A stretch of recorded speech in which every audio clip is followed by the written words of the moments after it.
Good morning, happy Tuesday. I'm Charlotte Rose, and this morning I'm making a bouquet which is sort of monochromatic, I think is the right word.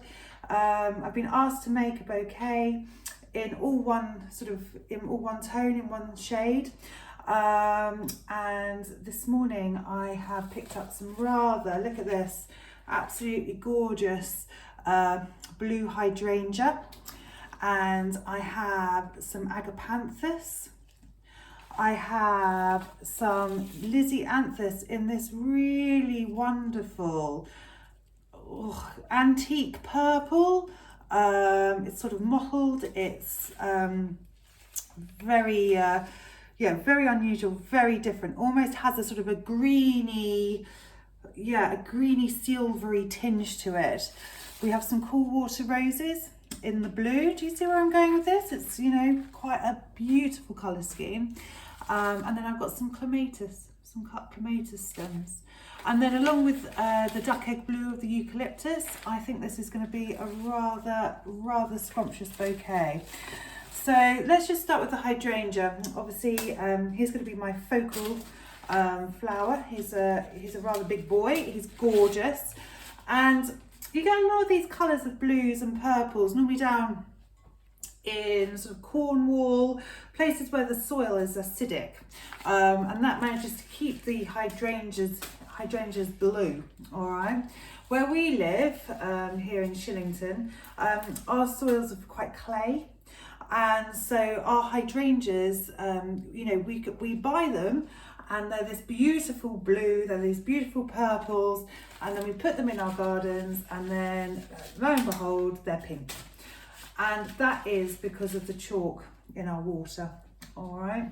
Hard water means pink hydrangeas, soft water means blue hydrangeas. But what we can do is we can put them into ericaceous soil, which is an acid soil. So when you go to your garden centre, you'll see that they do sell ericaceous soil. And then if you just give your hydrangeas rainwater from a water butt, they should, in theory, stay blue.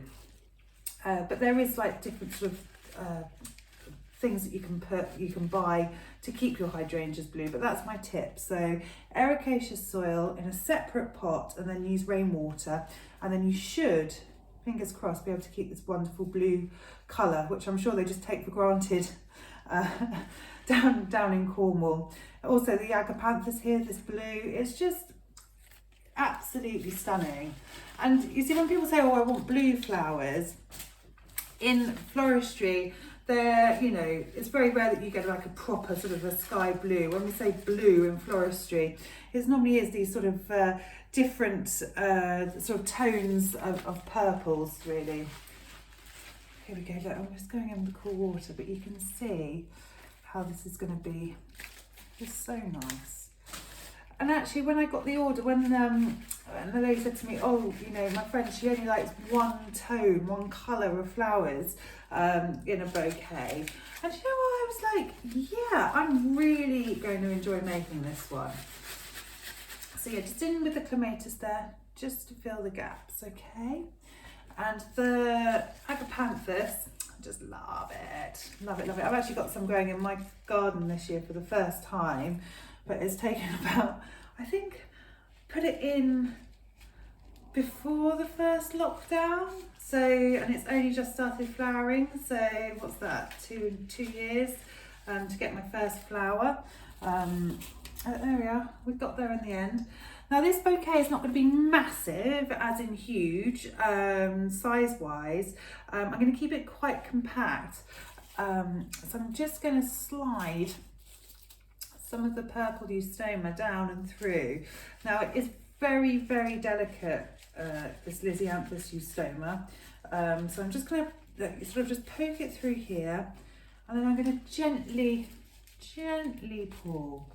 So I don't like that agapanthus there. It's too close to the other one, so I'm just going to move that out and take it to the edge a bit. All right. So yeah, I want these colours just to bind together. This one again, nice, just ease your grip off. if you can. Ease your grip off. There we go. Ease the grip off. Pull down and just feel that cap. Lovely, lovely, lovely.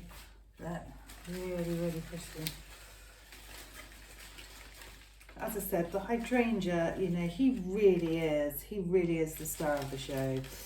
But everything else needs to have its own stage. Every other flower, you know, every flower I like to, you know, I don't want anything to get ever lost when I make a bouquet. You know, every flower needs to, as I've said before, it needs to have its own stage, its own platform, its own, you know, space to be shine and be appreciated. So we've got cool water roses, hydrangea, agapanthus, eustoma, and then the clematis. And there's just these beautiful colours right in. Okay. Hydrangea has become more and more and more popular as a cut flower. And, you know, back in the day, when I used to water it, it used to be a bit, you never quite knew what you were going to get. Like some varieties were just wonderful, and they would dry and they would stand, and, you know, they would never ever droop. And then other times, you know, I'd buy them for a wedding, and you know, I could see them.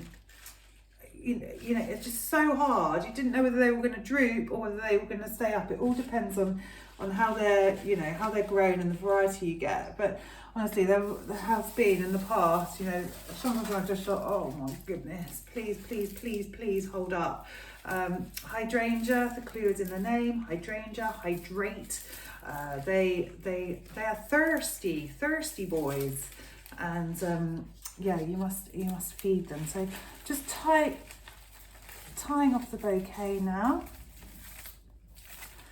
Okay. Oh. I really like this. Look, it is gorgeous, gorgeous, gorgeous. And can I see every stem of every flower I put in? Is every flower enhancing the next flower? Is everything at the right height? I all look, because I can still, you tied it off quite loosely, so I can still adjust in my hand. Yeah, and I think it is. So now I'm just going to cut the stems. I'm going to keep this quite low down, quite short. It's going to be another hot week. So again, this bouquet is going to be in water, boxed in water. The hydrangea, I've cut that quite short, and I've made sure on the hydrangea stem, they sometimes have nodules. Like you don't want to cut, you want to cut above that nodule to really clear up the stem so it can take the water. You don't want to cut, for example, you don't want to be cutting like there, because, you know, it's going to struggle then to take the water up. All right. So, they're nice. Right, I'm just going to go and grab my brown paper.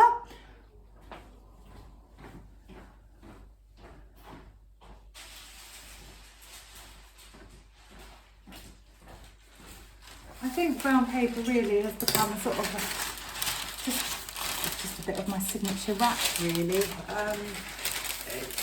It just looks gorgeous with everything. Hey, look at that round those blues. And it's much better for the environment than cellophane, isn't it? And because it's not coloured, it's not competing, it doesn't just detract away from the flowers, it becomes all about the flowers. Oh, just look at that, it's so nice. I have to admit, when I was choosing these flowers this morning, this colour combination, yeah, it did get me going, got me quite excited. So I'm just going to finish this one off now. I'm going to wrap it in water. But you have a happy Tuesday, and if you would like to order some flowers, then please do just direct message me, WhatsApp me, you've got my link, and yeah, they're available for collection or local delivery. But have a good day now, bye.